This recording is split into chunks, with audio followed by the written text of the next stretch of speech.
Hey there, and welcome. Today, we're going to talk about how wealth is actually built. And spoiler alert, it's not about lottery wins or those crazy overnight success stories. Nope. We're going to dive into how these tiny, consistent actions are the real secret to financial success. Let's get right into it. So, does this sound familiar? You get paid, you handle your bills, you do your thing, and then poof, it's the end of the month, and you're kind of scratching your head wondering where all that money actually went. It's a super common feeling, right?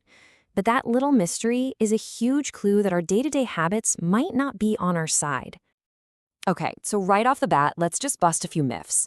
We're all told this story that being wealthy is about getting a massive paycheck or making one genius, risky investment. Or maybe it's just about luck. But the reality? It's so much more down to earth. It's really about small, consistent habits. It's about steady, automated actions. And it's about the deliberate routines you build into your everyday life. All right, so if it's not about these huge, dramatic moves, what is it about? Well, it all boils down to one simple but seriously powerful concept, and honestly, it changes the entire game. We're talking about a micro habit. And what is that?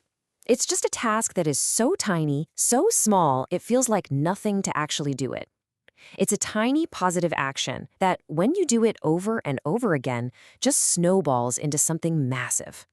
This isn't about changing your whole life overnight. It's about starting so small that your brain doesn't even have a chance to object. You've probably heard of this idea, right? It was made super popular by James Clear in his book Atomic Habits. He talks about how these tiny 1% improvements compound on each other, and they lead to this incredible growth over time.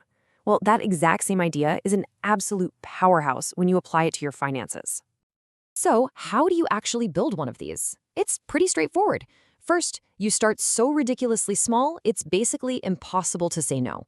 Second, you connect it to a really clear trigger or a cue. Third, you stack it onto a habit you already have, like, say, checking your spending for 2 minutes right after you check your morning emails. And finally, you track your progress, because seeing those little wins keeps you motivated. Okay, so where do we even begin applying these things? Well, think of it like sports. Before you can score points on offense and grow your money, you gotta play some solid defense. And that means getting a real handle on your cash flow. And here's the truth. Most of us have these little leaks in our budget, and I'm talking about the invisible ones. Think of your finances like a boat. These are the tiny holes you don't even see, but they're slowly letting water in, draining your account without you even noticing. You know a perfect example of this? Subscriptions. That streaming service you kind of forgot about, that free app trial that quietly started charging you, they just add up. It's probably the most common way we all have this invisible spending happening. Okay, so you look at your bank statement, right? And you see a charge for, say, 15 bucks. And you think, it's just $15, no biggie. But you do the math, and that one harmless subscription, that's actually $180 a year. Now, what if you have 3 or 4 of those? All of a sudden, we're talking about real money that could be going toward your future instead of just vanishing. This points to another huge problem on the defensive side of things. For a lot of people, saving is what you do last. The plan is basically, I'll spend on everything I need and want, and whatever's left over at the end of the month, I'll save. But let's be honest, how often is anything actually left? But people who build wealth, they do the complete opposite. They flip that script entirely. They see saving as the most important bill they have. Before a single dollar goes to anything else, they pay themselves first. And the secret sauce, the micro habit that makes this whole thing work, is automation. You just set up an automatic transfer from your checking to your savings account, and you schedule it for the exact day you get paid. The money is gone before you can even think about spending it. It's basically saving on autopilot, and it takes all the willpower out of the equation. All right, so once your defense is locked down, you've plugged those leaks, you're paying yourself first, now it's time to have some fun. It's time to go on offense. This is where we get into the habits that actually grow your money. And a really core strategy for your offense is something called dollar cost averaging. It sounds fancy, but it's not. All it means is you invest the same amount of money on a regular schedule, say every single month, like clockwork. When the market is down, your money buys more. When it's up, it buys less. It completely removes the emotion and the stressful guesswork from investing. And this is so important. The biggest myth about investing is that you need a ton of money to even get in the game. That is just not true anymore.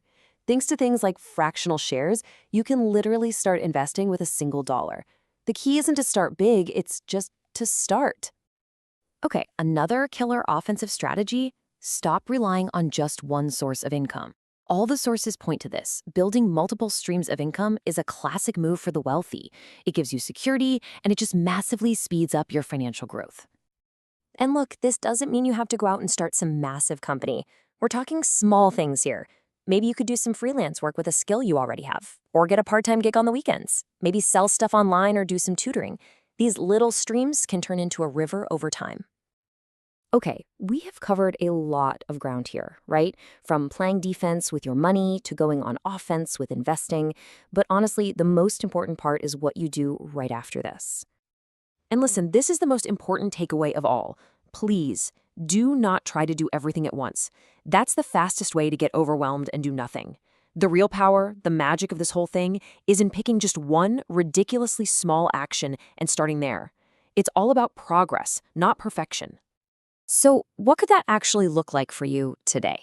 Well, maybe you automate a tiny $5 weekly transfer to savings. Or how about this? You take 5 minutes, look at your bank statement, and find just one subscription you don't use anymore and cancel it.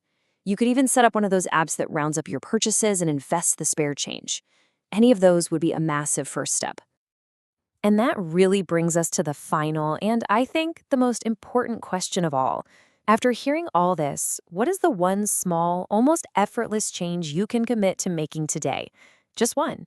Because that one little decision, that's where it all starts. That's where real wealth begins.